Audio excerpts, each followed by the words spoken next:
Bueno, estamos de nuevo en este sábado, 6 de septiembre, y tenemos ya aquí la última sesión de este módulo 4 del curso superior de historia de este año, y tenemos a Carlos Lara con la presentación, con su exposición Memoria Histórica del Movimiento Campesino de Chalatenango, 1970 al 2007. El doctor Carlos Lara es miembro de la Academia Salvadoreña de la Historia, es coordinador de la carrera de Antropología Sociocultural de la Universidad del Salvador, es doctor por el Investigaciones Antropológicas de la UNAM, obtuvo una maestría de Antropología Sociocultural por la Universidad de Calgary y obtuvo la licenciatura de Antropología Social por la Escuela Nacional de Antropología e Historia de la Ciudad de México. Es especialista en comunidades indígenas y campesinas e historia oral de los movimientos campesinos. Entre sus publicaciones, vamos a mencionar algunas. Tenemos Movimiento Indígena en El Salvador, Diversidad de Derechos en la Construcción de la Ciudadanía, Antropología de la Totalidad Social, un estudio de comunidades campesinas, Memoria Histórica del Movimiento Campesino de Chalatenango, que es la investigación que ahora nos va a presentar. Y bueno, le agradecemos mucho a Carlos Lara por la presentación de este día y te damos la palabra. Pero antes, comentarles que al final de esta sesión vamos a tener una rifa de 3, 4 libros. Riquelme, los títulos para que se entusiasmen. Sí, tenemos la rifa de los siguientes libros: Figurillas con ruedas de Cihuatán y el Oriente del Salvador. Ese es el primer libro. El segundo, La economía salvadoreña al final del siglo, desafíos para el futuro. El tercer libro, tomo 2 de Historia del Salvador. Libro 4, Chalatenango, Historia Urbana. Libro 5, Historia del Pensamiento Político en El Salvador. Y un último libro que es Maximiliano Hernández Martínez. Esos son los libros que vamos a estar rifando hoy en la mañana. Muy bien. Son 5 libros entonces, ¿verdad? Son 6. Sí, perfecto. Bueno, iniciamos la sesión ya académica y le damos la palabra a Carlos Lara. Bueno, muchas gracias. Agradecer pues la invitación acá a compartir la investigación que se ha realizado sobre memoria histórica del movimiento campesino de Chalatenango. Agradecerle a la Academia Salvadoreña de la Historia, pues que además me ha acogido como miembro de la Academia y que me da el espacio para poder compartir mis conocimientos. Y también agradecer a la doctora Eugenia López, que me ha apoyado pues prácticamente en el desarrollo de mi trabajo. Entonces, dicho esto, pasaríamos pues ya a la temática, memoria histórica del movimiento campesino de Chalatenango.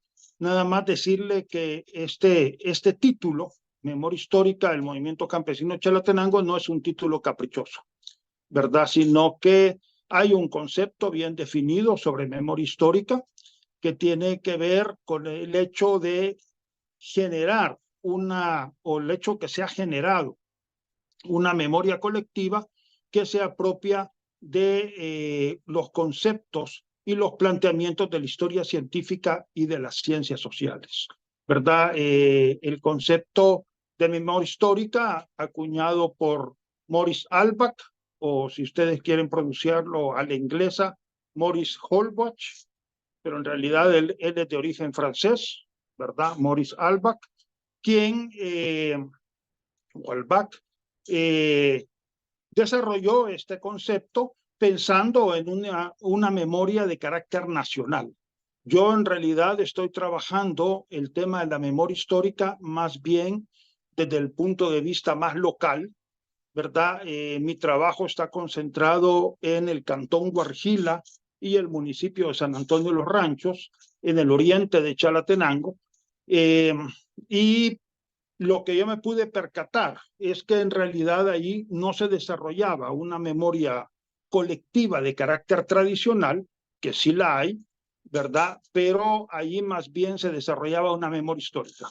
Es decir, los sujetos, los semicampesinos, voy a acuñar este término de semicampesinos, porque son sujetos que combinan la economía de subsistencia con su inserción en las relaciones sociales de producción capitalistas, ¿verdad? Antes del conflicto, básicamente en las cortas de café y caña de azúcar, en el oriente de Chalatenango, en las cortas de algodón, y ahora ya después del conflicto, más bien a través de la migración transnacional.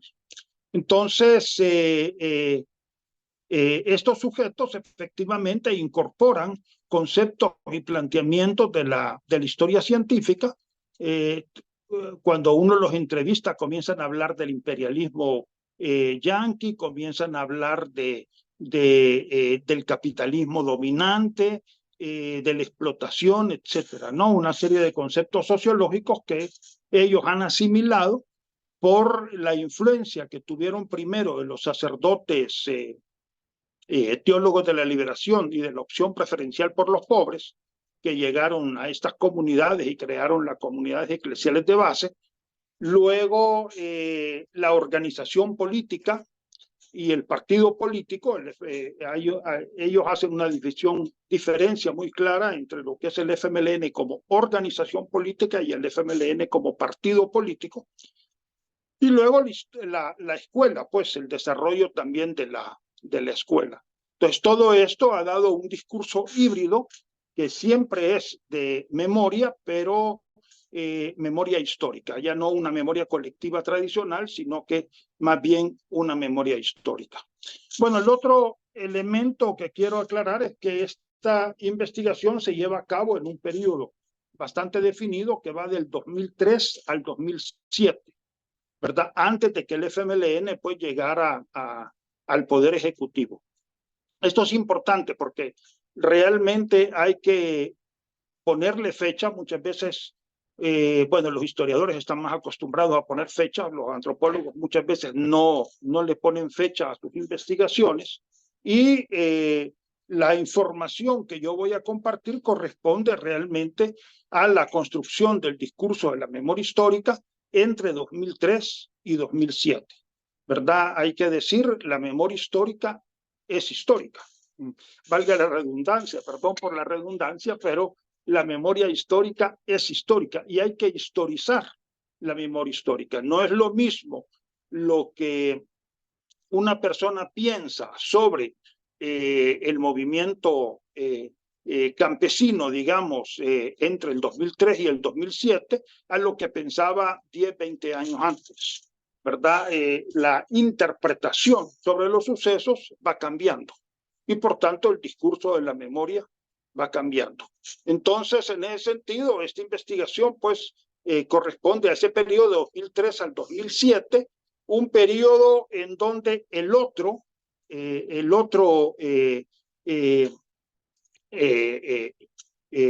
enemigo externo, el otro externo, ¿verdad? El enemigo externo está bien definido, ¿verdad? Para los semicampesinos del oriente de Chalatenango, el enemigo externo eran los representantes y los defensores del sistema capitalista dominante, ¿verdad? Yo estoy trabajando pues la interpretación que los sujetos sociales tienen de su propia historia, y para ellos el enemigo eran los representantes y defensores del sistema capitalista dominante. Esto cambió a partir del 2009, cuando ya el FMLN asume el poder ejecutivo. Este enemigo externo se desdibuja.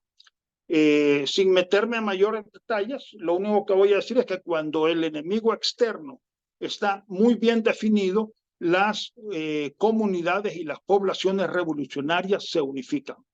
Pero cuando el enemigo externo está poco definido o está desdibujado, entonces florecen las contradicciones internas. Bien. Este es el libro que fue publicado en la UCA, ¿verdad?, sobre esta temática. Y los objetivos que yo me tracé cuando iba a realizar esta investigación son los siguientes: dar a conocer la construcción de la memoria histórica en 2 localidades de Chalatenango sobre el conflicto político-militar que inicia en la década de 1970.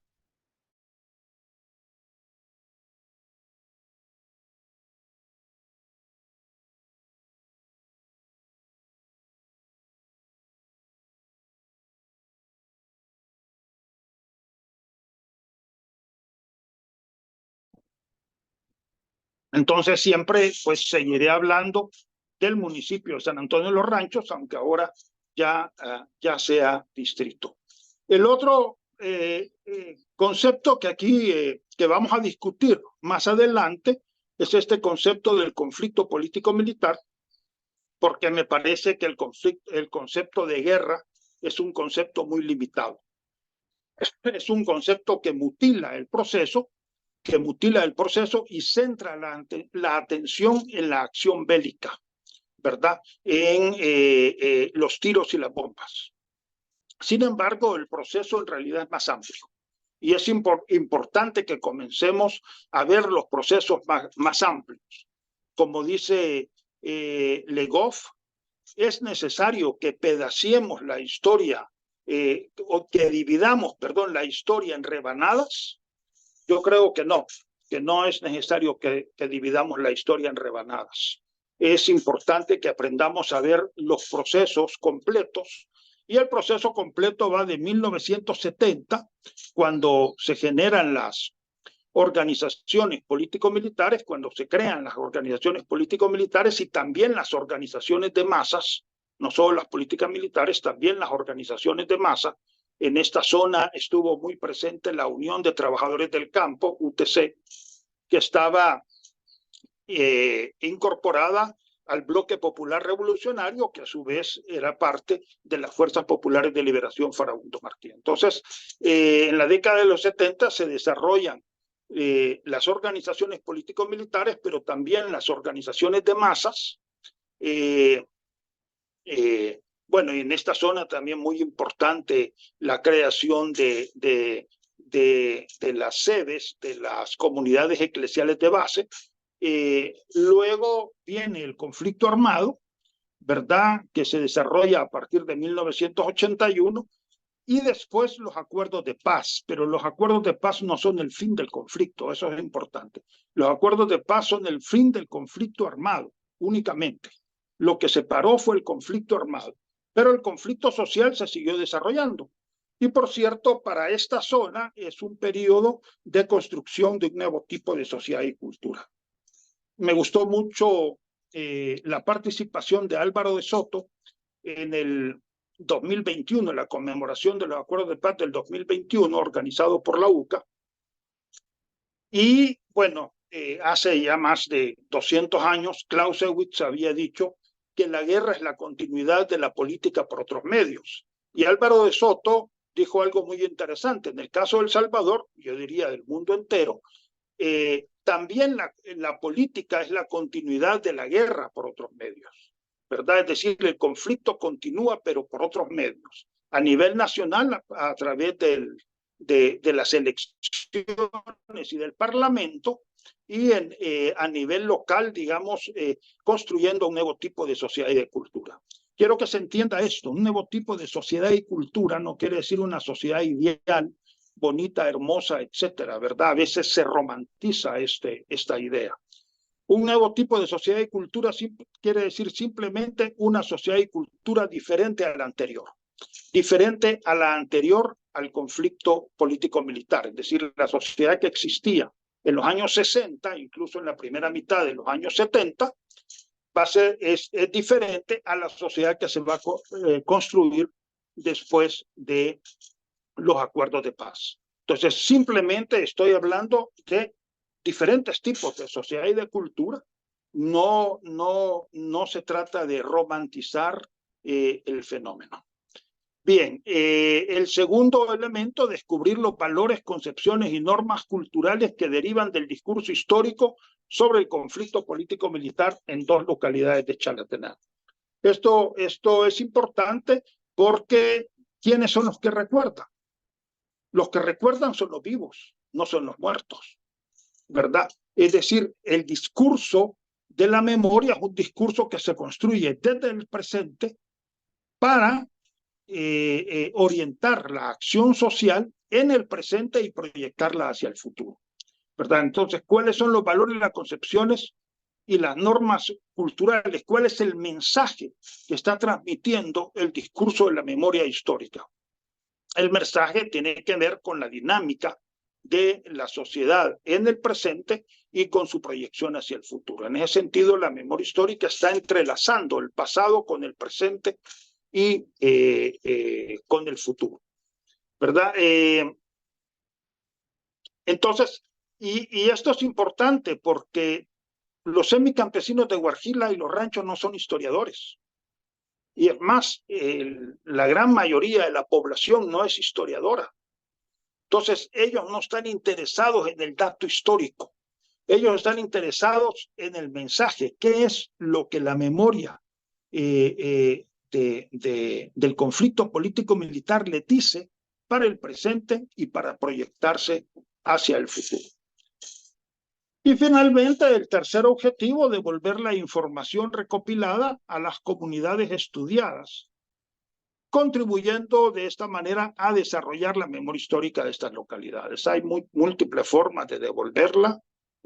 Una es devolver el libro, pero eso, pues en realidad el libro tiene un lenguaje técnico que muchas veces los semicampesinos no logran comprender del todo.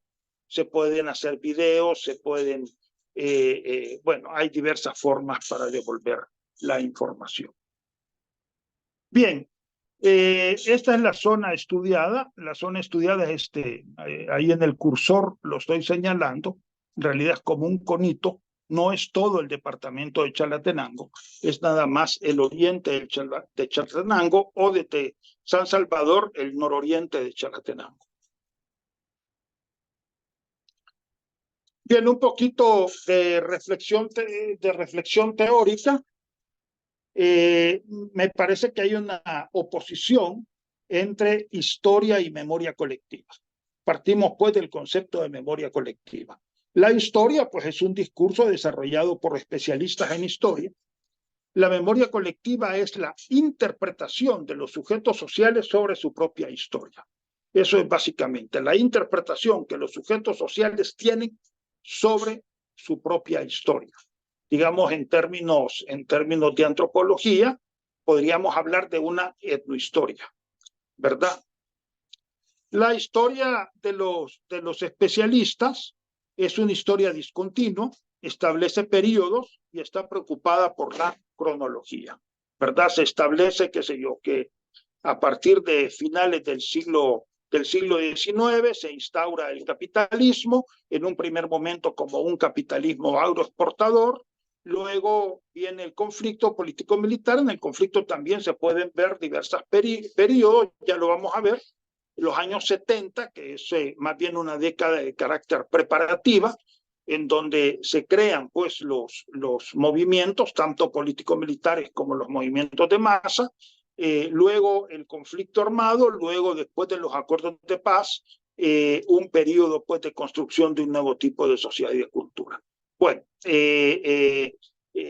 la historia establece periodos. La memoria colectiva, la interpretación de los sujetos sobre su propia historia, es continua con respecto a la vida social cotidiana.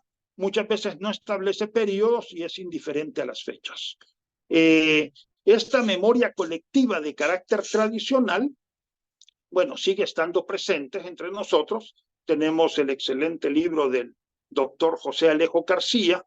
Él trabaja el discurso agrarista mozojantel, en términos mayas, el discurso agrarista de los choles de los Altos de Chiapas, ¿verdad? Y él hace ver cómo en realidad la Revolución Mexicana para los choles de los Altos de Chiapas prácticamente se desarrolla 10, 20 años antes de la investigación que él realiza en los años 80.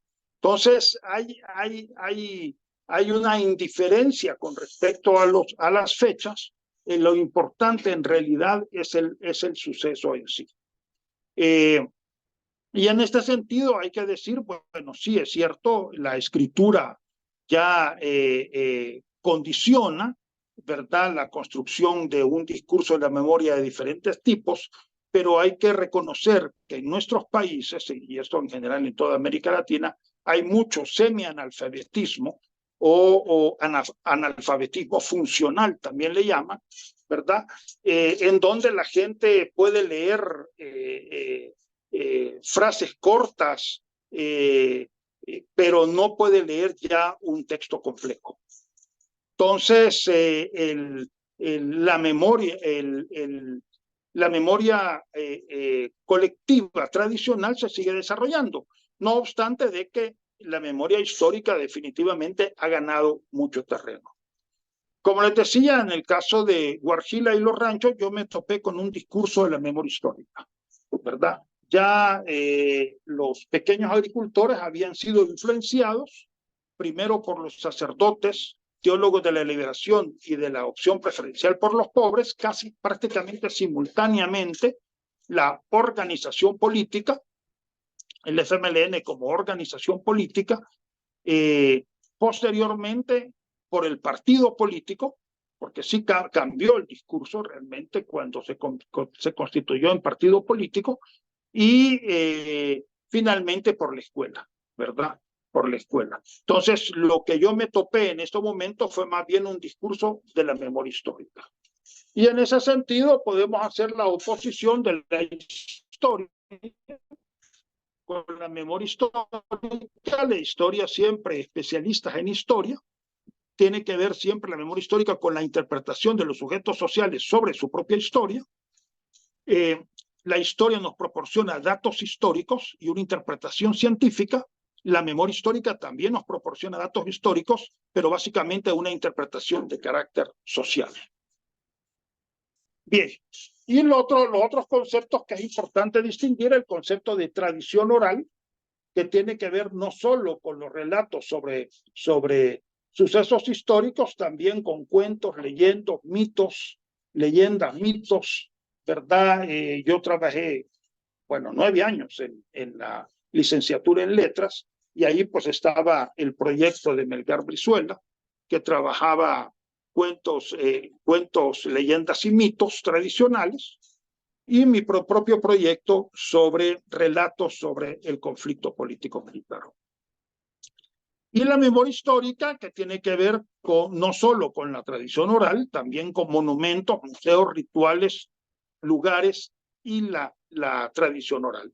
Por cierto, en mi libro sobre memoria histórica del movimiento campesino de Chalatenango hay un capítulo dedicado a los rituales de la memoria, que es muy importante. Bien, la memoria histórica se constituye en discurso, y entendemos el discurso como toda práctica de enunciación basada en una interacción entre dos o más sujetos sociales. Y en ese sentido, el discurso tiene estos dos componentes. Por un lado, es producido en una sociedad determinada, por tanto, forma parte de la dinámica sociocultural global de esa sociedad, y hay que entender esa sociedad para entender el discurso. Y por otra parte, todo discurso presenta una estructura propia. Y por tanto, sí, efectivamente hay que desarrollar un análisis interno del propio discurso. Bien, el discurso en ese sentido ya no lo entendemos en un sentido puramente formalista, sino como formando parte de la dinámica de la sociedad y la cultura como un todo, ¿verdad? Valentín Voloshinov y Mikhail Bakhtin hablan del sujeto de la enunciación. Es decir, la enunciación no se entiende, el enunciado no se entiende sin el sujeto de la enunciación. Bien, y entonces acuño esta concepción del doctor José Alejo García, desarrollar una etnografía del discurso. Porque si el discurso se construye en una sociedad determinada y en un periodo determinado, entonces tenemos que entender la dinámica de esa sociedad en ese periodo.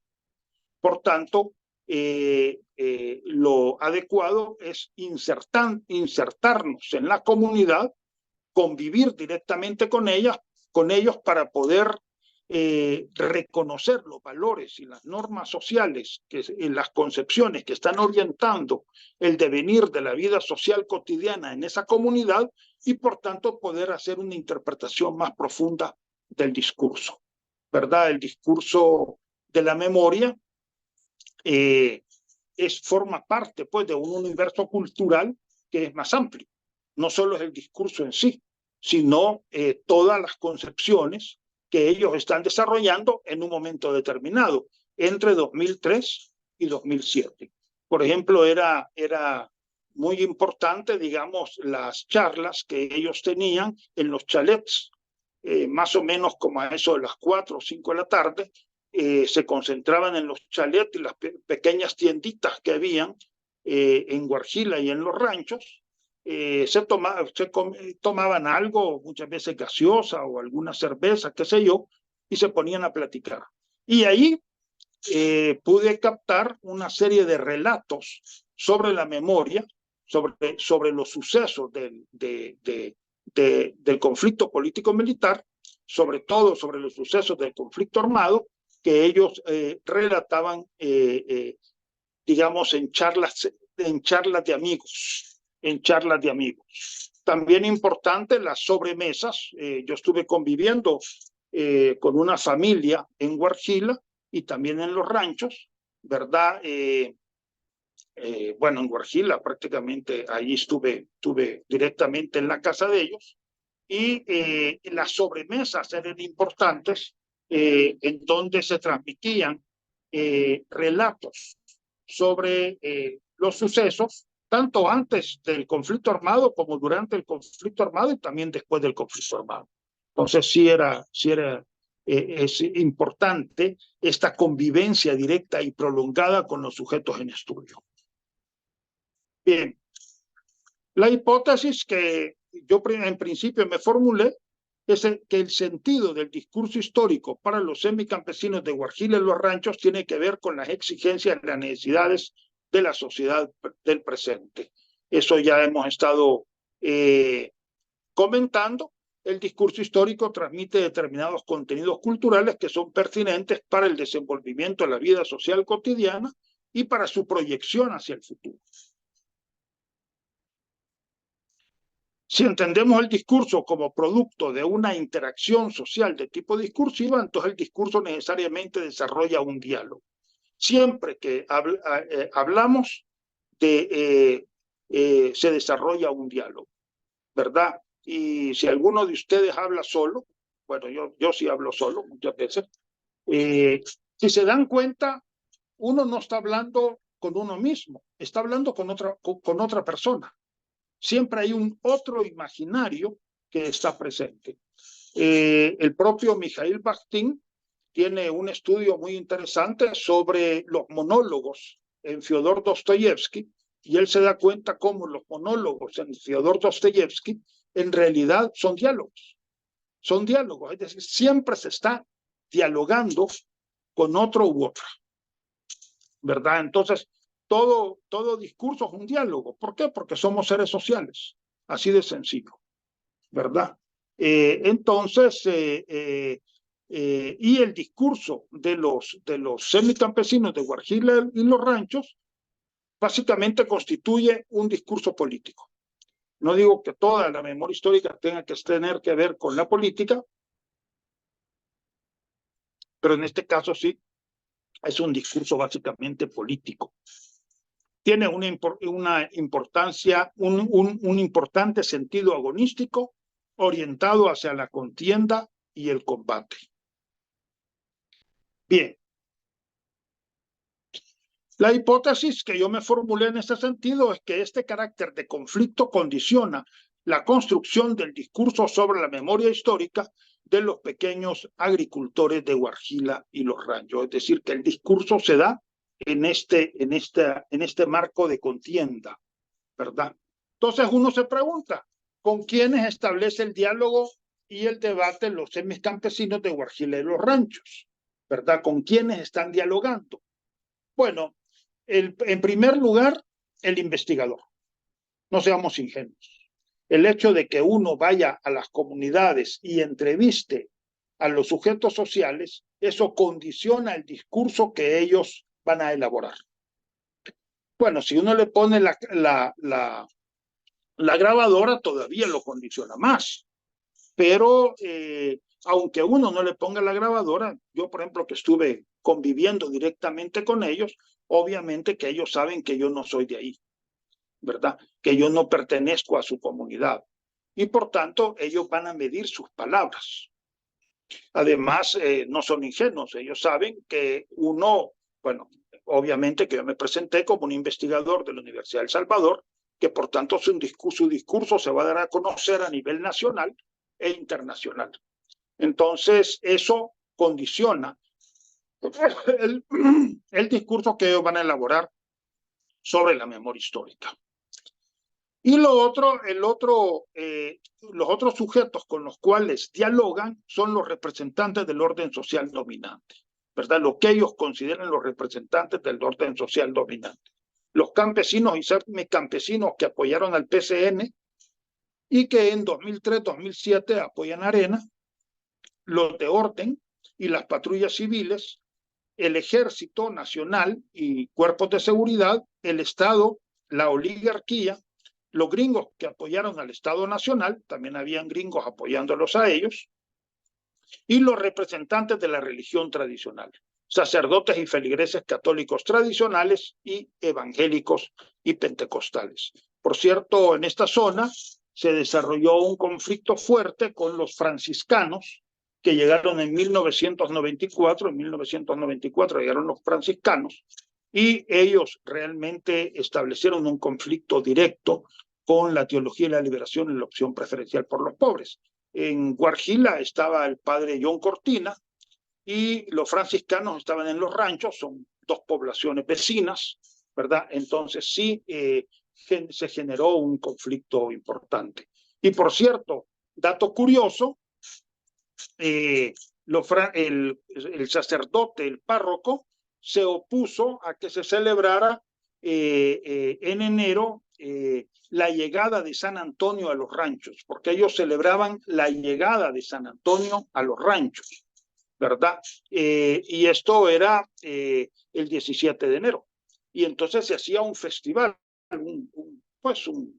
una ceremonia bastante grande, por lo menos de una semana, más importante que la ceremonia que se podía realizar en honor a San Antonio de Padua, que era realmente el párroco, ¿verdad? El santo patrón, San Antonio de Padua, perdón, el santo patrón, que es el 13 de junio. Sin embargo, el sacerdote se opuso, dijo de que eso era paganismo, que había que celebrarle el 13 de junio, y entonces la alcaldía de San Antonio de los Ranchos y la ADESCO decidieron, bueno, si ya no podemos celebrar la llegada de San Antonio a los Ranchos, hagamos un festival por la paz, que por cierto la firma de los acuerdos de paz fue el 16 de enero y el 17 de enero era la llegada de San Antonio a los ranchos. Entonces, así hicieron un festival por la paz que dura una semana, en realidad, y ahora es en realidad, yo diría, la fiesta patronal más importante de San Antonio, mucho más importante que la de San Antonio de los Ranchos, que la de San Antonio de Padua, perdón, mucho más importante que la de San Antonio de Padua. Bien. Pero eso se dio en el marco pues, del conflicto que los franciscanos tenían con la teología de la liberación y la opción preferencial por los pobres, porque casi todos los semicampesinos eran de esa corriente católica. Bien.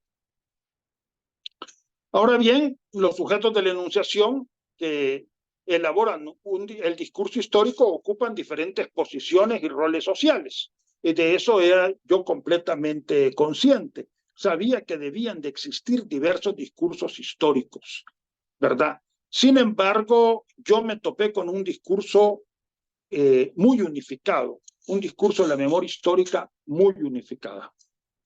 Y mi hipótesis es que la unidad del discurso histórico se mantiene por la oposición que los pequeños agricultores de los ranchos y Huarchila sostienen con los representantes de la sociedad capitalista dominante. Es decir, por el conflicto con el otro, ¿verdad?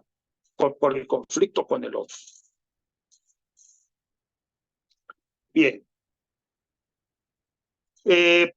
Un último elemento teórico importante es pensar el discurso como formando parte de una premisa cultural preexistente, y aquí yo remitiría a la cultura híbrida mesoamericana, que favorece los valores del sacrificio, el martirio y el terror. Esta dialéctica, sacrificio y terror, prácticamente nos ha atravesado toda la historia, desde la época prehispánica hasta la actualidad. Y también este discurso, obviamente, construye nuevos valores y concepciones sociales, ¿verdad? Da un sentido de cambio social. Bien, ordenando los resultados, yo los he ordenado de esta forma: la vida social de las comunidades antes del conflicto, lo que sucedió durante el conflicto armado, y cómo están después del conflicto armado. Bien, antes del conflicto vivían de la agricultura de subsistencia, básicamente maíz, frijol y maicillo. Una o dos familias dominaban las comunidades. Esto es muy importante, los terratenientes locales. Ya el doctor Aldo Laura Santiago, en su libro Una República Agraria, nos hace ver de la importancia de los terratenientes locales. Él dice que a principios del siglo XX muchos de los conflictos en realidad eran con los terratenientes locales.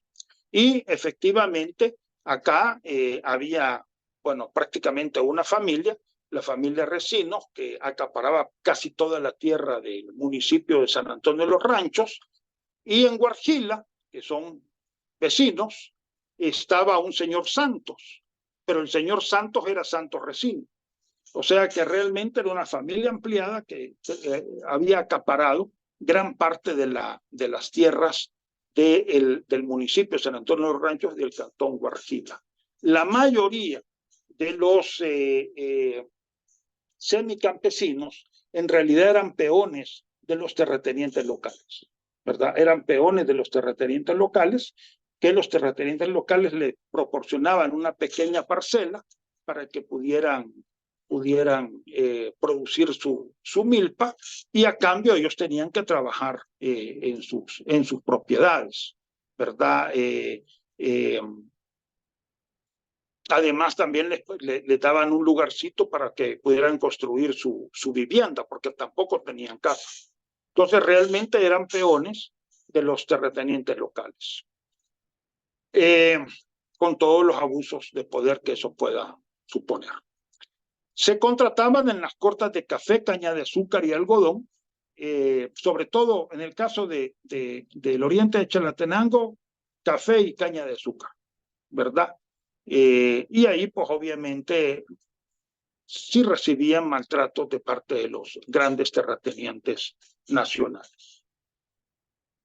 Bien, eran comunidades muy unidas, basados en lazos de parentesco, ¿verdad? El parentesco siempre ha sido muy importante en Mesoamérica, yo diría desde la época prehispánica hasta la actualidad, y los lazos de parentesco constituían también unidades territoriales. Por eso es de que oímos que se habla del caserío de los Guardado o el caserío de los Abarca. En realidad son familias ampliadas que viven en ese caserío. Y había un amplio desarrollo de la violencia social. Los conflictos se resolvían a través de la violencia. La violencia no comienza con el conflicto armado, ¿verdad? La violencia venía desde antes. Es más, cuando entran los curas, teólogos de la liberación y de la opción preferencial por los pobres, tienen que resolver problemas entre familias que prácticamente se venían matando de generación en generación.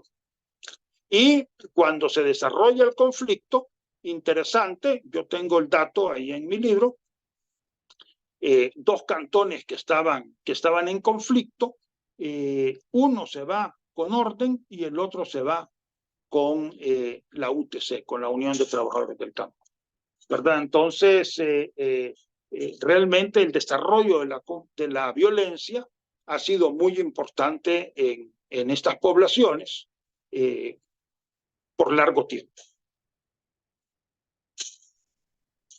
El sistema político era de carácter autoritario y el control social se llevaba a cabo siempre a través de la violencia. Eran sociedades fuertemente religiosas que fomentaban una religión que justificaba el orden social establecido, es decir, que no cuestionaba el orden, sino que más bien lo apoyaba. Bien, los orígenes del movimiento campesino. Bueno, la mayoría de los semicampesinos, lo que yo pude obtener a través de entrevistas y de convivencia directa, uno, escasez de tierras para trabajar.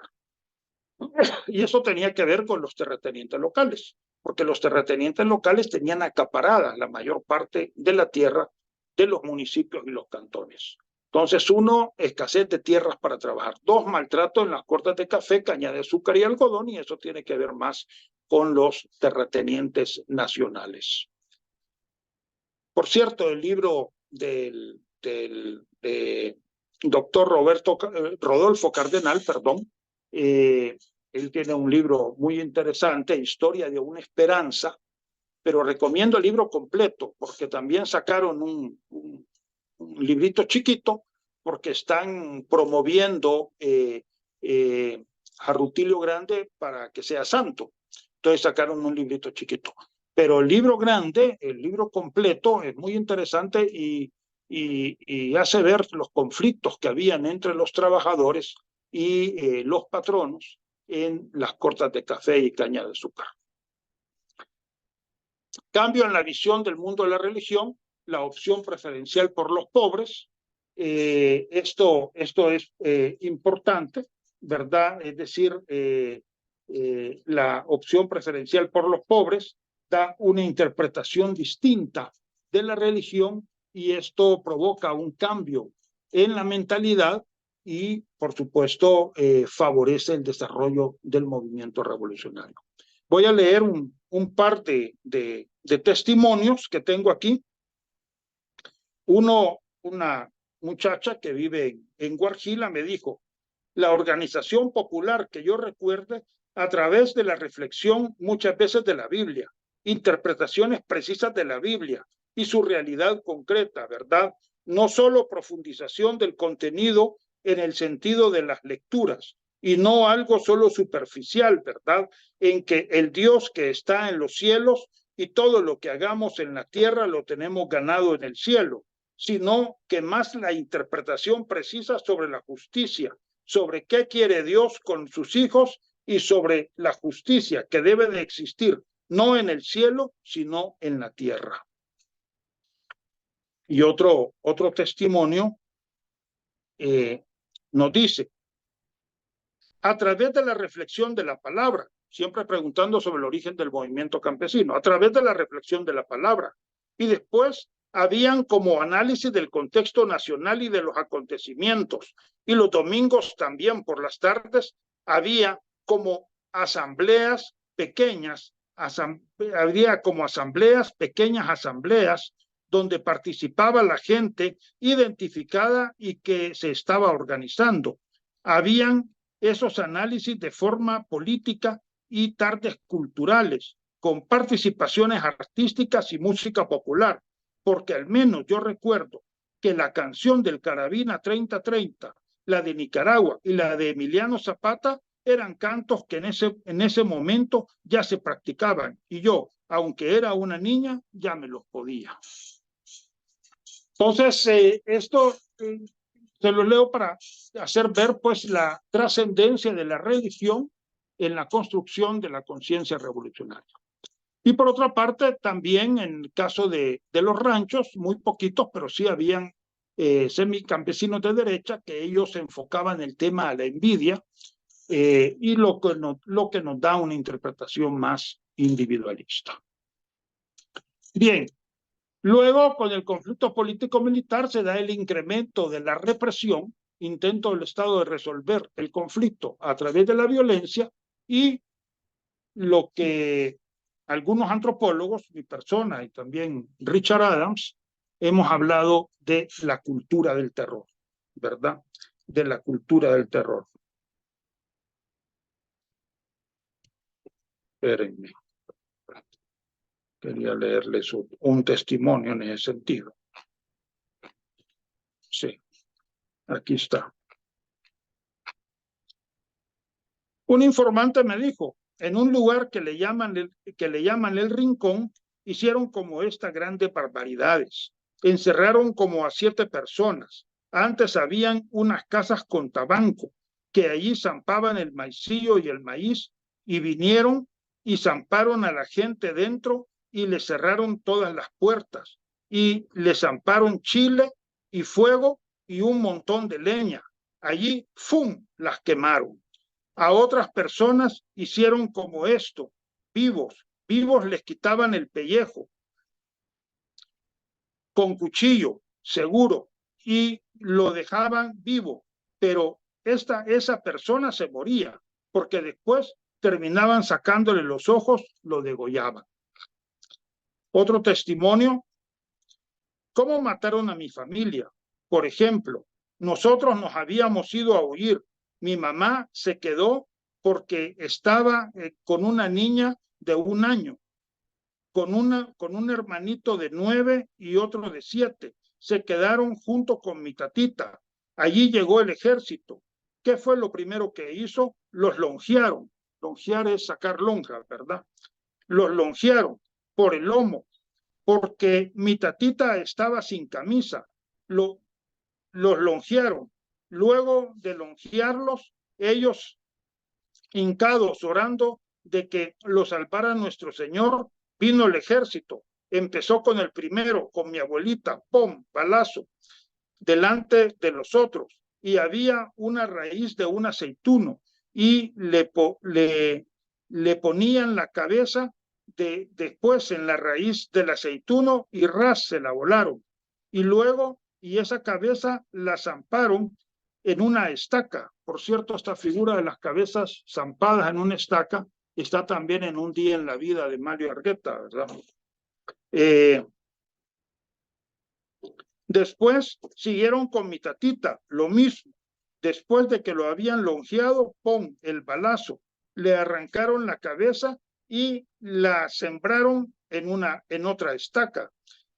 Después con mi mamá, a mi hermanita que tenía 14 años, una cipota que mi mamá la había protegido tanto, se la subieron así para arriba. Después le echaron las cabezas en un canasto y se las subieron para arriba. Ahí la violaron, hicieron lo que quisieron. Después le arrancaron la cabeza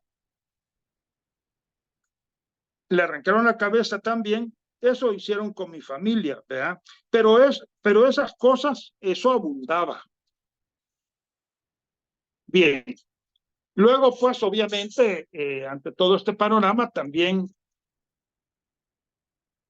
se desarrolla la organización popular, que ya se venía desarrollando en realidad desde principios de los 70. La organización popular, eso es algo interesante. Hablé de las comunidades eclesiales de base. Las comunidades eclesiales de base más o menos llegan a la zona en 1973, que se comienzan a organizar, y más o menos por esa época se crea la Unión de Trabajadores del Campo. O sea que en realidad lo que hay es un entrelazamiento del discurso y el simbolismo político con el discurso y el simbolismo religioso, ¿verdad? No es la religión únicamente ni la política, sino que este entrelazamiento de la religión y la política lo que le da mucha fuerza al movimiento. El movimiento básicamente consta de la milicia popular, que es una organización armada, pero que está inserta en las masas. Luego la guerrilla, que son unidades pequeñas, móviles y que desarrollan una acción de desgaste. Y el ejército popular en realidad nunca llegó a formarse, ¿verdad? El ejército popular nunca llegó a formarse. Las grandes acciones militares como la toma del cuartel El Paraíso en realidad eran un conjunto de unidades guerrilleras que juntaban en un momento dado y esas eran las que atacaban. Pero Ejército Popular en el estricto sentido nunca llegó a formarse. Por cierto, las tomas que ellos hacían, tanto del cuartel como de las alcaldías, normalmente eran tomas por 2 horas. Las tomaban, hacían un mitin y se iban. ¿Por qué? Porque no tenían capacidad para mantener la toma. Bien. Bueno, buena parte de la población civil o masa huye al refugio de Mesa Grande, en donde se desarrolla una organización social de tipo colectivista y participativa. Y esta es la gente que después va a poblar Guarjila y los ranchos. Y un sector de la población civil se mantiene en la zona liberada o bajo control del FMLN, desarrollando el poder popular local. Claro, la zona liberada en términos relativos, ¿verdad? Porque tampoco controlaron del todo la zona. En octubre de 1987 se lleva a cabo la repoblación de Guarjila y en agosto de 1988 la de San Antonio de los Ranchos. Aquí quizás quisiera decir algo porque hay investigadores que han señalado, sobre todo el doctor Ralph Sprenkels, que en paz descanse, de que esta fue una decisión de la alta dirigencia del FMLN. Yo no estoy de acuerdo. En parte fue una decisión de la alta dirigencia del FMLN, pero también fue una decisión de la gente, ¿verdad? Voy a permitirme a leer un testimonio en este sentido. Una informante me decía, sí, quería venirme. Ella estaba en el refugio de Mesa Grande, quería venirme. Yo solo había cumplido los 15 años. Yo le dije a mi mamá, mire mamá, y solo estaba yo con ella. Todos mis hermanos no estaban conviviendo con nosotros. Ellos estaban aquí, estaban en la zona, se refieren a la zona liberada. Y le dije, mire mamá, yo me quiero ir, tomemos una decisión, o nos vamos o yo me quiero ir. Yo siento que no estamos en la tierra nuestra y en El Salvador hay muchas cosas que hacer. Aquí no podemos hacer mucho. Allá es donde tenemos que ir a trabajar, tenemos que ir a reconstruir, tenemos que ir a hacernos escuchar. Y así mucha gente tomamos la decisión de venirnos. Aquí hay varios elementos. Uno es el tema de la identidad nacional. Realmente ellos querían estar en su propia tierra, no querían estar en tierra ajena. En segundo lugar, bueno, el hecho de que buena parte de los combatientes eran parientes de ellos, ¿verdad? Eran sus hermanos, eran sus tíos, eran sus padres. Entonces, había parientes directos y ellos querían venir a apoyar. Y lo tercero, de que ellos se habían comprometido con construir un nuevo tipo de sociedad y cultura y en Honduras no podían hacerlo. Bien, a partir de los acuerdos de paz de 1992 se abre un nuevo periodo en el que los repobladores comienzan a construir un nuevo tipo de sociedad y de cultura. Ellos llegaron en el marco del conflicto armado, pero claro, en el marco del conflicto armado era un periodo muy de confrontación que no les permitía construir un nuevo tipo de sociedad y de cultura. Los semicampesinos revolucionarios de Guarjila y los ranchos han construido sociedades fuertemente autónomas basadas en una organización social de tipo participativa, ¿verdad? Ellos hacen asambleas, hacen cabildos abiertos, etcétera. Incluso ahora que se han dividido, porque hoy sí se han dividido, están los golondros y los rojos, básicamente, ambos son participativos. Bien, una visión de totalidad. En primer lugar, el carácter dialógico, ¿verdad?, del discurso histórico, la oposición campesinos revolucionarios, sociedad nacional capitalista. Y esto condiciona, pues, la construcción del discurso.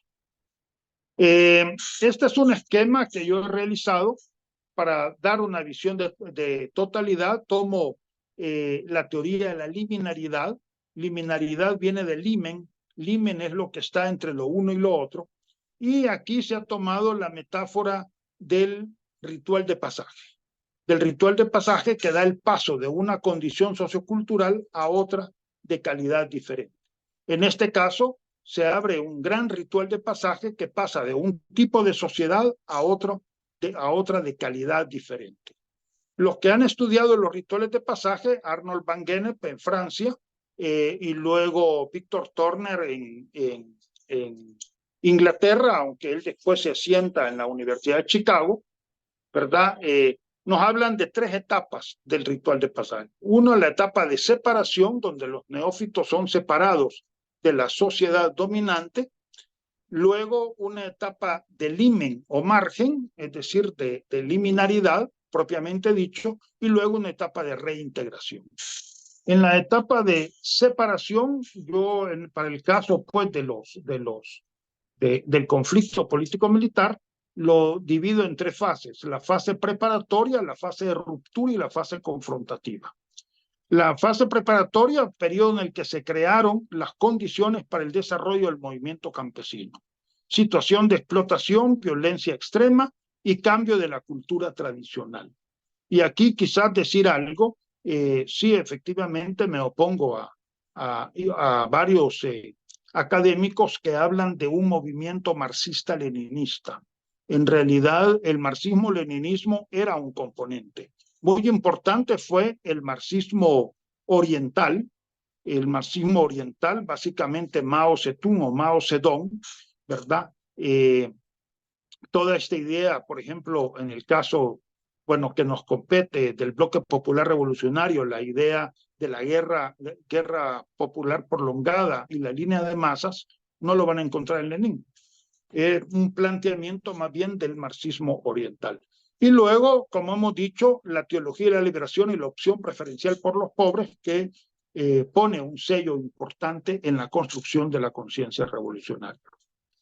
Luego, la segunda subfase, que es la fase de ruptura, que es la huida de los semicampesinos de sus lugares de origen y el abandono de sus comunidades. Luego, la fase de confrontación, que es propiamente lo que conocemos como el conflicto armado, ¿verdad? Mal llamada guerra, mal llamada guerra porque en realidad no fueron 2 ejércitos, fue un ejército oficial y fuerzas armadas irregulares, ¿verdad? Un ejército oficial y fuerzas armadas irregulares. Bien, y por otra parte forma parte pues, de un conflicto, de un proceso más amplio. La fase de confrontación, ahí se crea un primer tipo de sociedad liminoide, es decir, una sociedad separada de la sociedad dominante, pero estaba inmersa en un modelo sociocultural de negación, es decir, lo que se buscaba era aniquilar el contrario, aniquilar el contrario. De ahí la fase propiamente liminoide. Víctor Turner acuña este concepto de liminoide porque los rituales de pasaje fueron estudiados en sociedades tribales y agrarias, entonces con cierto nivel de continuidad, cierto nivel de continuidad y de equilibrio, de estabilidad. Sin embargo, ya para la sociedad contemporánea, él dice que los fenómenos liminares más bien tienden a la creación de nuevos tipos de sociedad y de cultura, es decir, a generar rupturas, y por eso ocupa el concepto liminoide. Oide quiere decir similar a, pero no es igual a. ¿Y qué es lo que no es igual? Bueno, que es un proceso subvertivo que subvierte el orden social establecido. Y aquí se da en esta fase una negociación con la sociedad capitalista dominante.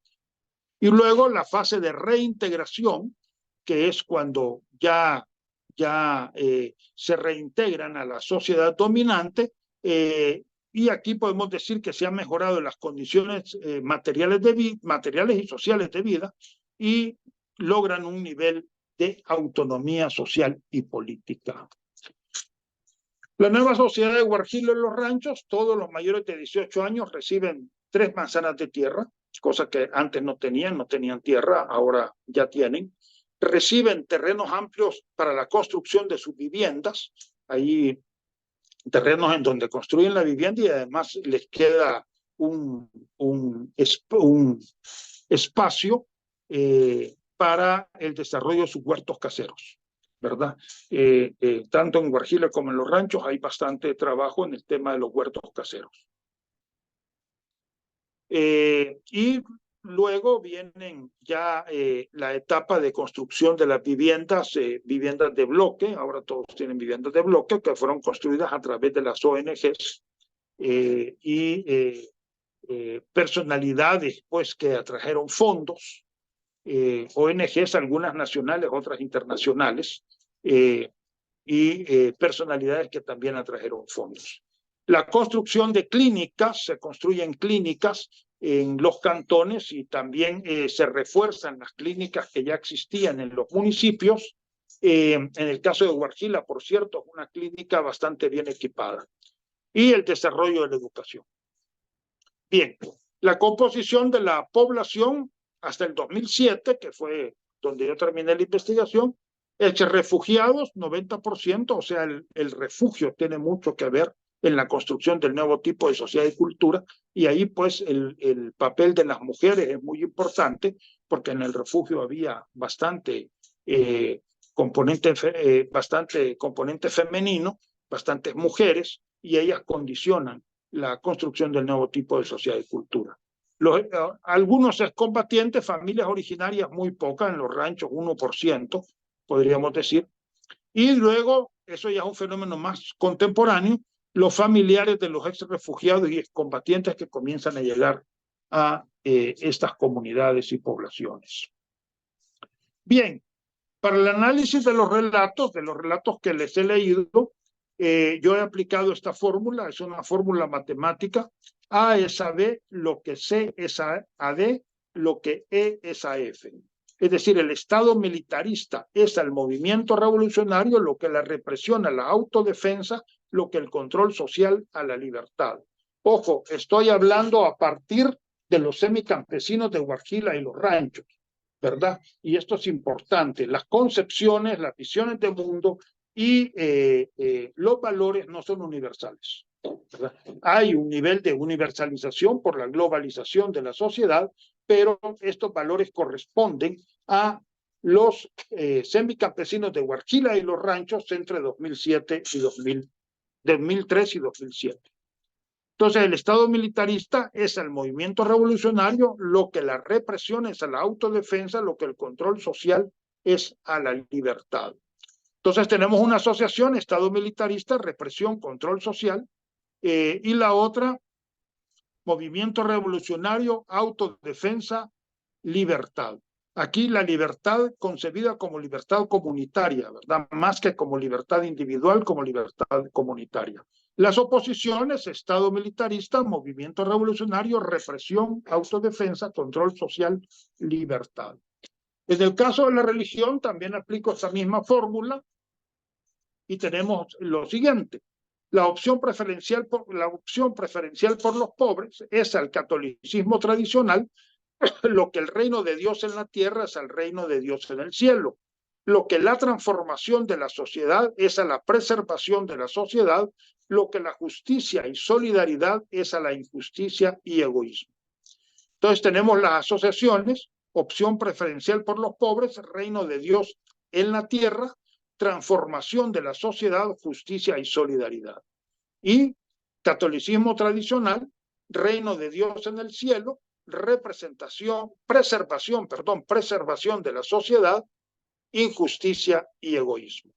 Y las oposiciones, opción preferencial por los pobres, catolicismo tradicional, reino de Dios en la tierra, reino de Dios en el cielo, transformación de la sociedad, preservación de la sociedad, justicia y solidaridad, injusticia y egoísmo. Los valores que yo pude detectar con todos estos relatos son 4. El valor del sacrificio, el terror, opresión y libertad. Y entonces siempre estamos hablando de libertad comunitaria, ¿verdad? Básicamente. La opresión está en contradicción directa con la libertad, ¿verdad? Acá en el esquema. Este es un esquema de A.J. Greimas y de Courtauld, ¿verdad? Que nos dan lo que se llama el cuadrado semiótico. La opresión se opone a la libertad, es antagónica a la libertad en el sentido de que si hay libertad no hay opresión, si hay opresión no hay libertad. La libertad implica el sacrificio, entonces la libertad supone el sacrificio está en oposición con el terror, es decir, el que se sacrifica no ejerce el terror, el que ejerce el terror no se sacrifica, por lo menos desde el punto de vista de la concepción de los semicampesinos de Guarjil en los ranchos. El terror alimenta la opresión, el terror alimenta la opresión, y entre opresión y sacrificio hay una oposición de contrarios, en el sentido que son opuestos, pero se implican uno al otro, es decir, son opuestos, pero son complementarios. Bien, y finalmente voy a aplicar esta idea del antropólogo francés Claude Lévi-Strauss, que él decía que toda oposición implica una mediación, al menos desde el punto de vista simbólico. Entonces, voy a poner esta oposición, muerte-vida, la muerte que tiene que ver con la opresión y con el terror, la vida con la libertad y el sacrificio. Entre la opresión y la libertad está la revolución, porque la revolución se opone a la opresión y proporciona la libertad. Entre el terror y el sacrificio, la solidaridad, porque la solidaridad es un componente del sacrificio y enfrenta el terror, ¿verdad? De esta manera, pues, podemos hablar de una cultura mesoamericana de carácter híbrida. Bueno, muchas gracias por escucharme y, pues, si hay preguntas o comentarios, estoy a la disposición. Bueno, muchas gracias, Carlos. Aquí tenemos algunos comentarios y si quieren también colocar preguntas. Iván Valle, bueno, Ulises Ruiz dice, muy buena exposición, muy profesional. Luego Peter López dice, muchas felicidades por su presentación. Gracias por compartir esta parte de la historia poco conocida. Esos son los comentarios y invitamos a, si quieren, abrir el micrófono para hacer preguntas o comentarios. Perdón, yo sí digo poco conocida, y tiene razón el compañero, porque siempre lo que conocemos son los discursos de los grandes dirigentes, ¿verdad? De los altos dirigentes o de los grandes políticos, pero no conocemos el discurso de la base. Este es un discurso en realidad de base, ¿verdad? De la base campesina, del movimiento revolucionario. Todos ellos estuvieron incorporados al movimiento revolucionario, pero desde la base. Y eso es quizás lo que sí estoy de acuerdo con el compañero, es poco conocido. Yo quiero hacer una pregunta, es con respecto a las 3 manzanas distribuidas a los campesinos. Quisiera saber qué tanta extensión fue distribuida y si todavía estos campesinos que recibieron 3 manzanas continúan desarrollando su trabajo agrícola, su producción agrícola. Sí, bueno, en principio se le distribuyó a todos los mayores de 18 años.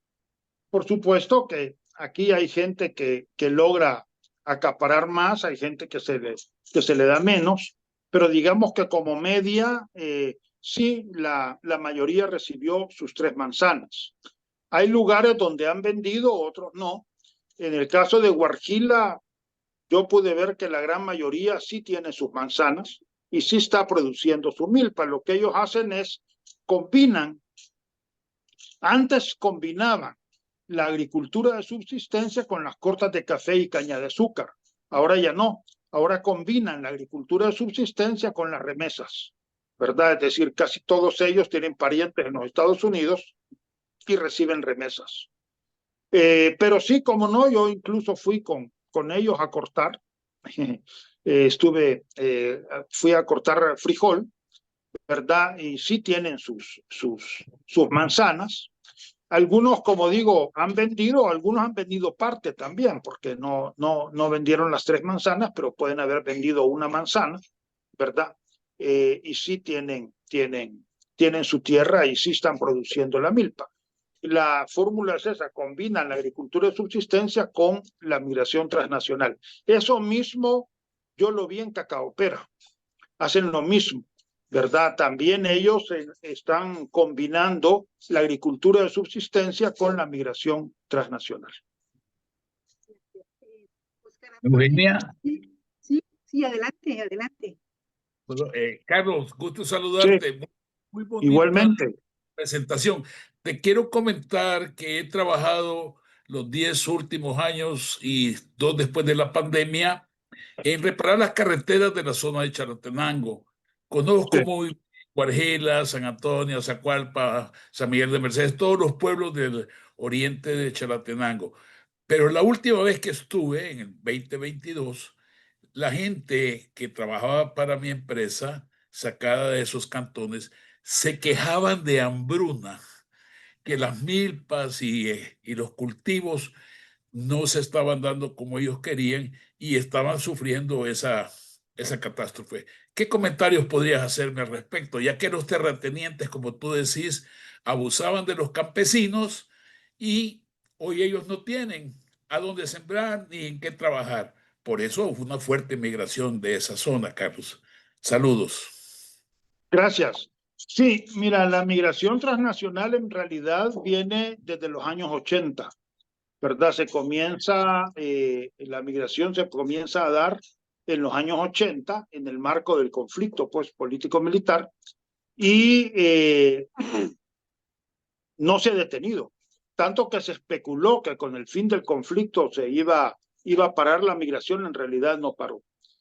Desde el punto de vista de la agricultura, el problema de esta zona, como buena parte de El Salvador, pero en esta zona es más aguda, porque son malas tierras, hay que decir, el oriente de Chalatenango son malas tierras, ¿verdad? No estamos hablando del Valle Zapotitán, que son excelentes tierras, aquí no. El problema es que tenemos una sequía prolongada, ¿verdad? Tenemos una sequía prolongada y entonces los recursos se les acaban, ¿verdad? La sequía es realmente prolongada y efectivamente de repente tienen momentos de hambruna. Y eso ha sido desde siempre, pues eso no es una cosa nueva, ¿verdad? Pero sí, efectivamente ha habido eso. Y yo lo que sí observo es de que realmente sí han mejorado sus condiciones de vida, sus condiciones materiales de vida, pero obviamente que no es lo suficiente, pues podrían mejorar más, ¿verdad? No sé si responde a tu pregunta. Realmente no me la respondiste porque yo te estaba diciendo que las tierras que se sembraban y se cultivaban en aquellas épocas generaban un poco más de alimentos para la población. Pero te estoy hablando del 2022, hace 3 años. Pero Tratando de contratar personal para las calles, vos sabés que en las calles se necesita bastante gente joven, no encontraba, había muchas mujeres, muchos ancianos. Y por supuesto, ellos no solo pueden cultivar la tierra, quizás los jóvenes se fueron, como tú decís, y a eso se debe la escasez de alimentos. espérame. Tú me estás hablando siempre del oriente de Chalatenango. Te estoy hablando de Chalatenango. Conozco los No, 33 municipios de Chalate sí, y pero es que hay una gran diferencia, Eduardo. No es lo mismo que hablé del norte de Chalatenango, que son muy buenas tierras, ¿verdad? Estamos hablando de San Antonio de los Ranchos, Guajira, Azacualpa, San Miguel de Mercedes, Cotomico, que es la parte sur oriente de Chalatenango, Carlos. Pero yo no estoy tan seguro de que antes del conflicto estuvieran mejor, Eduardo, honestamente. Mira, Yo tampoco, porque en esa época pues no conocía mucho esa zona, pero hoy que te estoy hablando, ya con conocimiento de causa, siento yo de que la población está sufriendo de hambruna. ajá. Bueno, yo estuve allá, no noté realmente esa hambruna. Estuve, te digo, conviviendo del 2003 al 2007. Hace Estuve mucho viviendo tiempo. ¿Ah? Hace mucho tiempo, más de 15 años. Bueno, entonces, por lo menos en la época en que yo estuve, no se manifestó una situación de hambruna, ¿verdad? Posiblemente ahora, pero como te digo, eso depende porque también la sequía de repente puede ser muy fuerte, las Sí, tierras pueden haberse cansado todavía más, porque otro de los problemas que tienen ahora, yo no sé, alguna gente que vende parte de su tierra, es que no dejan descansar la tierra, ¿verdad? Entonces la tierra también se agota. Pero entre 2003 y 2007 realmente no noté que hubiera una situación de hambruna. No te digo que hubiera abundancia tampoco, ¿verdad? Pero no noté una situación de hambruna. no, yo lo que siento, Carlos, es que los propietarios de las tierras, como tú dijiste, los Recinos, los Guardados, los Hernández y otras familias conocidas, dejaron de sembrar, tuvieron el Pues sí, temor, se fueron. algunos de ellos se fueron. Se Correcto. fueron. Es que ahorita hay resinos ahí en San Antonio de los Ranchos, pero no Sí, sé si tengan. Lo que pasa es de que ponele, los resinos tenían la mayoría de las tierras de San Antonio de los Ranchos. sí. Y como te repito, el terrateniente local de Huarjila era Santos Resinos. Entonces Eran realmente parientes, eran parientes. eran parientes. Entonces, claro, si vos tenés una extensión de tierra muy grande, pues sí, podés afrontar más cualquier problema de sequía, de agotamiento de tierra, de la tierra, etcétera.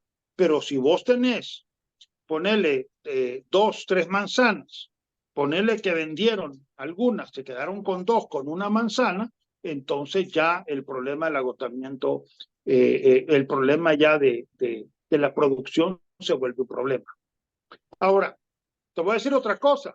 El problema es que nuestra gente también, la cultura popular es muy fuerte, porque yo sí trabajé un tiempo en Funde, ¿verdad? Y sí fue testigo cuando los técnicos de Funde fueron, despuesito de los acuerdos de paz, te estoy hablando de 1994, fueron los técnicos de Funde y le dijeron, estas tierras no son para producir maíz ni frijol. Estas tierras, aquí se puede producir muy bien la sandía y el melón. Entonces, que se produzca sandía y melón. Bueno, a través de Funda se accedió a un crédito para que produjeran maíz y melón, pero no produjeron maíz y melón, siguieron produciendo maíz, maicillo y frijol, Sandías y ¿verdad? melones, me dijiste. ¿Ah? Sandías y melones, me dijiste que eran la tierra propicia. Pero el alimento tradicional de los salvadoreños es el maicito, los Pues sí, frijoles. pero esas tierras ¿Sabes? no son, bueno, de acuerdo con los técnicos de Funde, esas tierras no son para maíz y frijol. No son tierras apropiadas para maíz y frijol. Según ellos eran tierras apropiadas para sandía y melón, entonces podían producir sandía y melón, venderlo y con ese dinero comprar el maíz y el frijol, pero Perfecto. no aceptaron. Gracias, Carlos, por tus comentarios. Estoy atento a tu próxima participación. Gracias a ti, me aporta mucho tus comentarios, bueno, los Aquí comentarios de todos. está también conmigo Adolfo Bonilla y Sí, quiere intervenir y dar bueno, un comentario al respecto. sí, de acuerdo. Yo creo que hay dos temas que no se han tocado. El Habla primero, más fuerte, Adolfo, no te digo mucho. sí, hay dos temas que no se han tocado. Ajá. Es que cuando se repartieron esas 3 manzanas, le dieron tierra a mucha gente que no eran del campo, que habían andado en la guerrilla, pues. Gente que no le gusta vivir en el campo, ni sabe trabajar el campo. Entonces, esos generalmente vendieron y se fueron para Estados Unidos. Yo conozco varios casos, incluso, por ejemplo, yo conozco un hombre que tenía un alto cargo en la guerrilla y ha comprado 25 manzanas. Le dieron 3 y ha ido comprando 3, 3, 3. Hoy tiene 25. Él, ¿verdad? Entonces, ese proceso se dio. Incluso Sí, cuando cuando le dieron tierra a los soldados y a los policías, esa no era gente del campo. Y haciendas completas se las dieron. Y cuando les dieron, tenían el derecho a venderlo, las vendieron. Ahora, ese es un tema. Pero estás hablando de Huarjila y los ranchos. Estoy hablando de la zona de San Vicente, que soy yo. ¿De dónde? San Vicente. Del Bajo Lempa, toda esa zona. Ah, ok, del Bajo Lempa. Ahora, pero yo creo que el problema de fondo es la falta de rentabilidad de la agricultura. En los últimos años, solo la caña ha sido negocio. La milpa, el arroz, el frijol, el maicillo, no, casi no dejaban ganancia. Entonces, la gente se molesta porque cuando llega a vender en la plaza, no tiene ganancia y eso sigue pasando. Lo mismo pasa con la leche, con la carne. Entonces, es una decepción estarse jodiendo porque la agricultura es asolearse, ¿va? Eso tiene que entenderse. Y hay que estar en forma también físicamente. Entonces, y producís y llegas a la plaza y vendés y no sacas ni los gastos para sembrar en la otra cosecha. Y entonces, eso hizo dependiente de las remesas a la población. Entonces, la falta de rentabilidad de la agricultura es una de las causas del problema de todas esas propiedades a que tuvieron acceso los campesinos. Pero tuvieron acceso en el momento que no era rentable. Eso quería. Sí. Mira, lo que yo observé en Huarjil, los ranchos, que por lo menos allí la mayoría de la población sí tenía tierras. Sí tenía tierras. Ahora, actualmente se ha complicado por lo que había dicho anteriormente, y es son los parientes que han llegado de los ex refugiados y excombatientes. Han llegado bastantes parientes, ¿verdad? Y entonces, obviamente, eso ha hecho que los grupos domésticos sean más amplios y ha habido ahora ya un problema de tierra, pero eso es un fenómeno más reciente. Eso es un fenómeno más reciente. Ahora, el caso que yo hablaba del maíz y el frijol es eso, pues que yo sí fui testigo de que los técnicos les decían que cambiaran el cultivo, que cultivaran maíz y frijol, que cultivaran, perdón, melón y sandía, que eran más rentables porque el tipo de tierra, de acuerdo con sus estudios, era más apropiado para el melón y la sandía. Pero la gente no lo quiso hacer, ya como decía Eduardo, porque el maíz y el frijol es su alimento básico, ¿no? Su alimento básico, y ellos se aferran al maíz y al frijol, ¿verdad? Entonces, yo sí estuve, porque estuve en el equipo de Funde, y ahí habían ingenieros agrícolas, pues, y entonces les dijeron de que realmente la tierra no era apropiada para la milpa.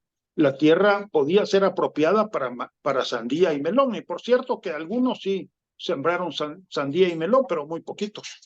La mayoría siguió sembrando milpa, y como vos decís, Adolfo, realmente con bajos niveles de rentabilidad. Ese es el problema y te voy a hacer otra observación, Carlos. Muchos de esos técnicos no tenían ninguna experiencia en la agricultura práctica, pues. O sea, muchos definidos como técnicos inútiles. Y perdóname que te lo diga. Ajá. Bueno, o sea, ahí sí ahí sí no me voy a meter porque ahí sí no sé. Pero en fin, técnicos, Carlos. ¿Ah? En fin, eran técnicos, te digo. En fin, eran técnicos, sí, exactamente. Bueno, sí, porque ofrecerles que cultiven melón y sandía, como dice Eduardo, no les será para ellos una solución. Pero bueno, vamos a continuar. El punto de ellos es que podían vender la sandía y el melón a mejor y precio. con esa plata comprar maíz y frijol. El problema es el mercado, ya en la práctica vender el melón y la sandía al selectos. Entonces, pues en fin, bueno, vamos a continuar. Sí. Dice Carlos, perdón, no, dice Oscar Antonio, qué buenas conclusiones con vigencia permanente en el comportamiento de las sociedades. Peter López, ¿todavía siguen funcionando estas organizaciones en estos dos pueblos? ¿Cuáles organizaciones? ¿A cuáles se refieren? ¿Puede decir, Peter, por el micrófono? Entiendo que los ranchos y Guarjila. Sí, pero ¿qué organizaciones? Que si todavía están organizados. No. Se trata. Bueno. Uy. Adelante. Lo que se han dado ahora, es que se han dividido, ¿verdad? Se han dividido y eso vino desde, vamos a ver, desde el 2010 se dividieron, ahí habían 13 proyectos de muerte, así los caracterizaban ellos como proyectos de muerte, que era la minería, la cual sí fue parada por el gobierno de Mauricio Funes, la minería, las represas, a las cuales también se oponían, pero había un tercer proyecto, que era la longitudinal del norte. La longitudinal del norte, sí, que atravesaba al norte del país, ¿verdad? Que atraviesa el norte del país y que iba a atravesar la comunidad de Huarjila. Bueno, allí se opusieron y ahí se dividieron en realidad, porque el que impulsó ese proyecto no fue Mauricio Funes, fue uno de los altos dirigentes del FMLN, ¿verdad? El ministro de Obras Públicas, ¿verdad? Entonces fue uno de los altos dirigentes del FMLN. Y ahí se formaron dos grupos, los que estaban a favor o en contra del FMLN. Y el conflicto fue fuerte. Lograron desviar la longitudinal del norte, pero a mi forma de ver la división continuó. Y en el caso de los ranchos, en el 2012, la pretensión del alcalde de perpetuarse en el poder. Él ya tenía 5 periodos y quería seguir, y entonces la gente se le opuso. El FMLN cambia el alcalde, pero siempre pone a alguien del grupo de este alcalde que se había mantenido por 5 periodos. En el 2015 se vuelve a oponer y entonces se cambian de partido, se pasan a Cambio Democrático. Después de Cambio Democrático pasan a Gana y después de Gana, Cambio Democrático, Nuevas Ideas, y ahora están con Nuevas Ideas. Entonces, las dos poblaciones, tanto Guarjila como los ranchos, se dividieron. Pero sí hay un nivel de organización importante, en uno y en otro grupo, hay un nivel de organización importante, yo diría que siguen siendo bastante participativos, ¿verdad? Ahora ya dividido. Podemos decir que la división es entre los golondros y los rojos. Ahora ya pues sí, entre los golondros y los rojos. Entonces ahora ellos mismos lo dicen así. Ahora ya están divididos, pero sí hay niveles de organización importantes. Bueno, por ejemplo, en el área de salud, ahí está la clínica. Ahí está la clínica. En esta zona se han mantenido los ecos. En muchas partes se han desarticulado los ecos, pero en esta zona sí se han mantenido los ecos. Y bueno, y pienso que también ha mejorado bastante la educación en esta zona. Carlos, y mantenimiento a la longitudinal del norte, conocida como el Caminito. Me imagino que tú ya sabes ese nombre, ¿verdad? Ajá. El Caminito.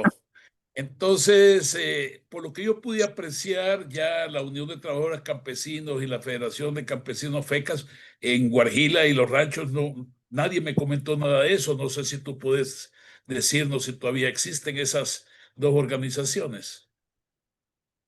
FECAS no, FECAS yo creo que ya no existe. Ya no. Ya no, eran del Bloque Popular Revolucionario. Pero Correcto. la más fuerte en esta zona en realidad era la Unión de Trabajadores del Campo, la UTC, Sí, la Unión de UTC. Trabajadores del Campo, que también era del Bloque Popular Revolucionario o adscrita al Bloque Popular Revolucionario, pero ya no existen. Sin embargo, ellos siguen pues fomentando todo lo que es la concepción revolucionaria. Mira, un aspecto importante son los rituales. Hacen bastantes rituales, conmemoran la masacre del Zumpul, la masacre del Zapote, los aniversarios de el día que llegaron de Mesa Grande a Honduras, los aniversarios de las comunidades, los municipios, eso los están celebrando. En el caso de los ranchos tienen el Festival por la Paz. Entonces sí hay una actividad ritual importante que se sigue desarrollando y se sigue fomentando pues esta concepción revolucionaria, ¿no? Muy bien, muchas gracias. Sí. Carlos Creo que Quintanilla. Carlos Quintanilla había puesto algo.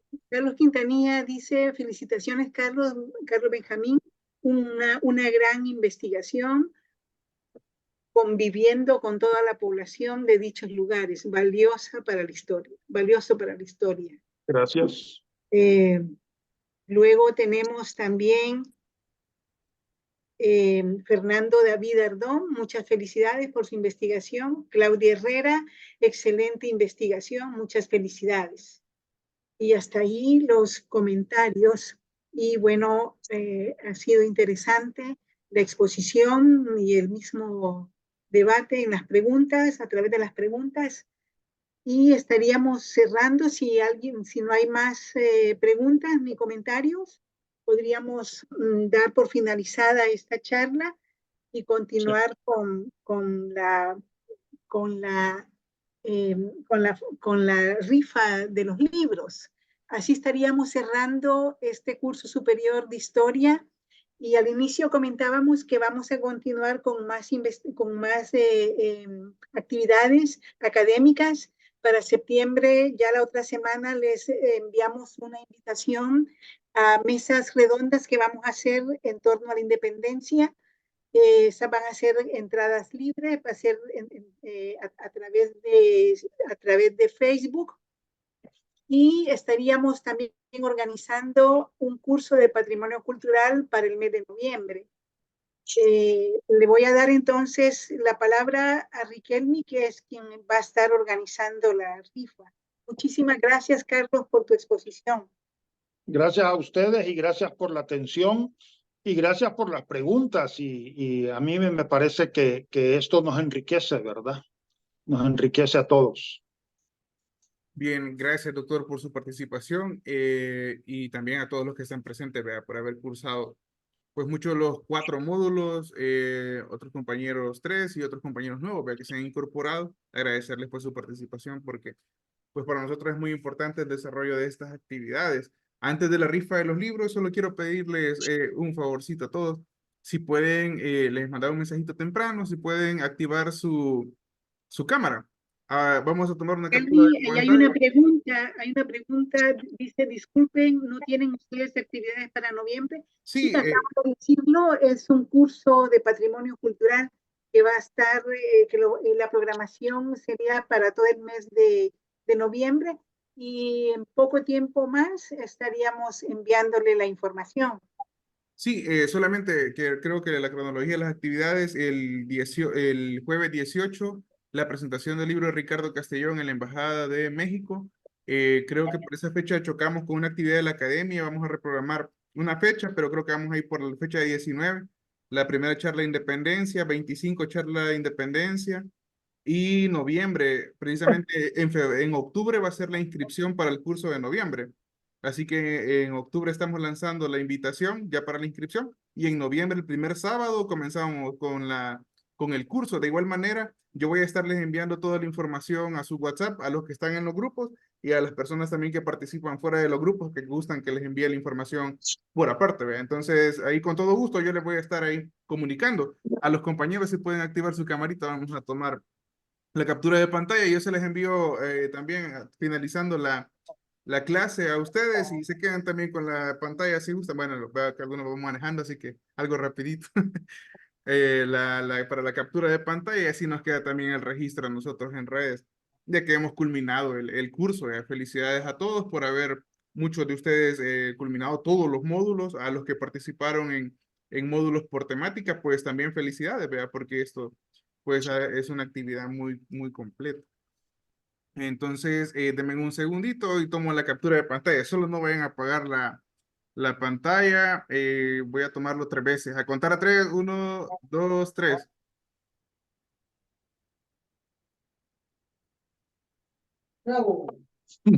Ay, me da un segundo que solo tengo que mandármelo yo solito.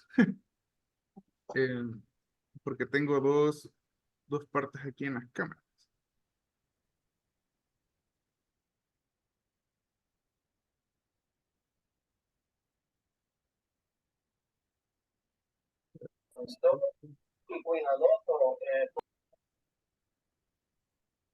Aquí ya lo tengo, aquí lo pego.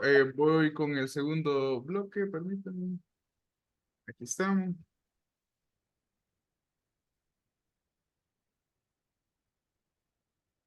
Bien. Solo no apaguen su camarita, por favor, aún. Con el segundo y regreso a esto.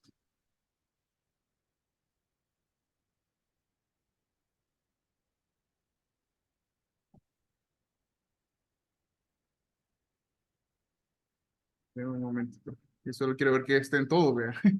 No va a ser que me haya quedado, que me falte algo. Mm, Creo que sí, por aquí me falta alguien que acaba de encender su cámara.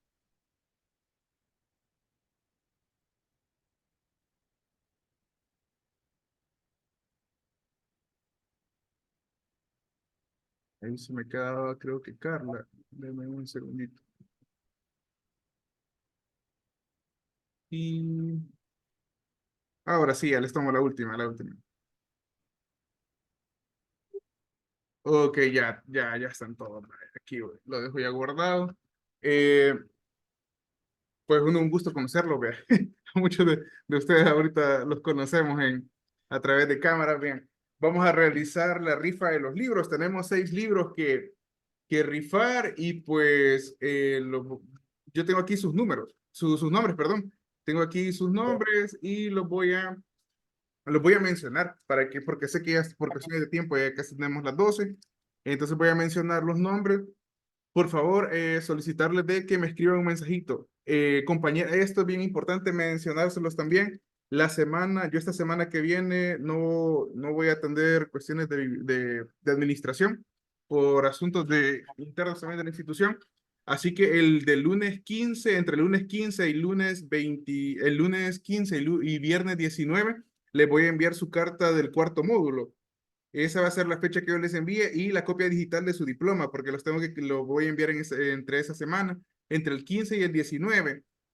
A finales de septiembre les voy a estar comunicando cuándo van a poder pasar a retirar a la sede de la institución sus documentos ya en físico. Así que esperamos, cuando ya tengamos habilitada la sede, comunicarles la dirección y el horario también de atención para que ustedes ya tengan toda su documentación. Compañeros que participaron en el primer curso de San Salvador de los 500 años, por favor también avisarme quiénes participaron para tenerles todo el bloque de documentos que entregarle y de cursos anteriores, porque sí tenemos bastante documentación con mucho, ¿ve? Entonces, aprovechando todo eso, vamos a hacer un solo paquete. Este es un anuncio para que todos ya estén enterados. Así que procedo ahorita a lo que es la rifa de los libros. Voy a sacar tengo todos los nombres de los participantes del módulo. Así que vamos con el primer ganador, es Carlos David Marroquín Mena. Aquí tengo a Carlos David Marroquín Mena. Él se lleva el libro de Figurías con Ruedas de Cihuatán y El Oriente del Salvador. Estos libros se van a entregar posterior al 23 de septiembre, cuando tengamos sede. Así que yo les aviso. Así que, Carlos, ese es su libro. El siguiente ganador del libro es Pedro Antonio López Rodríguez. Pedro Antonio López Rodríguez, por aquí lo tengo. Pedro se gana el libro La economía salvadoreña al final del siglo, desafíos para el futuro. Creo que él está en Estados Unidos, pero de igual manera por rato viene aquí al país y creo que ya habíamos hablado de que cuando viniera él, vea, se lleva su diploma, sus cosas, pero ahora se lleva un libro también porque se lo gana. Así que el siguiente es Carla María Escobar Palma. Carla María Escobar Palma Por aquí está. Ella es la ganadora del libro Historia de El Salvador, tomo 2. Hola. Hola, alguien me habló. Sí. Hola, sí, aquí estoy. Ah, hola Dígame, Carla, ¿qué tal? ¿Cómo Carla. está? Su libro es Historia del Salvador, tomo 2. Ese es su libro. Sí que le confirmo. Ahora, el siguiente libro se lo lleva Claudia María Herrera Nostas, creo que así se pronuncia su apellido. Carla Herrera, había comentado, creo, por aquí. Si me confirma si está conectada. Carla. Ah, sí, aquí, por aquí está conectado. Claudia Herrera, sí, sí, aquí estoy. Ah, excelente. Gracias. Usted se lleva el libro Chalatenango, Historia Urbana. Ese va a ser su libro. Muchas gracias. Así que ya nos confirmamos ahí. Ahora, para hacerlo un poco más dinámico con las personas que quedan y así rapidito para ver qué tan ágiles son. En el primero que me escriba en el chat cuántos años se van a conmemorar de independencia, se lleva el siguiente libro. El que lo coloque primero, el primer comentario que vea, ese se lleva el libro y que debe hacerte también la pregunta, ¿verdad? Maru Morales acaba de publicar, de comentar primero, 204 años, está bien, así que ella se lleva el libro Historia del Pensamiento Político en El Salvador. Así que es para que estén pendientes, vea. Y para hacerlo quizás un poco más dinámico, les voy a pedir también, como ustedes han participado en todos los módulos, vea, en todos los módulos, que me escriban la primera charla que tuvimos del curso de historia. Muchos de ustedes están aquí, así que la primera cátedra que me escriban el nombre exacto. Vamos a ver quiénes se recuerdan de la primera charla. Pueden buscarlo, ahí pueden buscarlo en Facebook, pueden buscarlo en su chat, en anotaciones, donde sea. Así que les doy ahorita un minutito para que lo busquen, vea. El primero que lo escriba aquí en el chat, el primero que se lleva el libro. El último libro que ya tenemos, perdón. Aquí me acaba de escribir Waldo, me escribió formas de gobierno en la Mesoamérica antigua. Vamos a ver, formas de gobierno en la Mesoamérica. Así fue, Riquelme. ¿Hola? Así fue, esa es la primera charla. Sí, esa es la primera charla. El 17 de mayo fue de Adolfo Bonilla, el doctor Adolfo Bonilla. Así que sí, Waldo se lleva su libro también, que es el libro titulado Maximiliano Hernández Martínez. Así que con esto damos concluido pues la dinámica de los 6 libros. Felicidades a los ganadores, felicidades a ustedes por haber cursado este curso superior de historia. Esperamos contar con ustedes, vean, a futuro en otras actividades, tanto en actividades como cursos. Y pues como Academia Salvadoreña de la Historia, pues es un gusto poder atenderles también todas sus inquietudes, vean. Veo que acá están colocando. Felicidades por este módulo, gracias a los ponentes y organizadores. Ya saben que siempre fue un placer servirles. Así que, bueno, de mi parte esto es todo. No sé si la doctora tiene alguna otra cosa que decir. No, bueno, solo cerrar, hemos tenido un gran gusto estar compartiendo todos los sábados desde el mes de abril, Mayo, 17 desde de el mes de mayo. mayo, y ha sido muy agradable escuchar a todos los catedráticos, las preguntas, encontrarnos acá, algunas veces sin la imagen, pero ha sido muy grato y agradecemos muchísimo que nos acompañen en las actividades que hemos tenido por parte de la academia y vamos a seguirles invitando a muchas más. Hasta pronto y un abrazo para todos. Bueno, nos vemos, cuídense, gracias. Feliz fin de semana. Gracias. Muchas gracias. Saludos y bendiciones para todos. Un placer. Un gusto.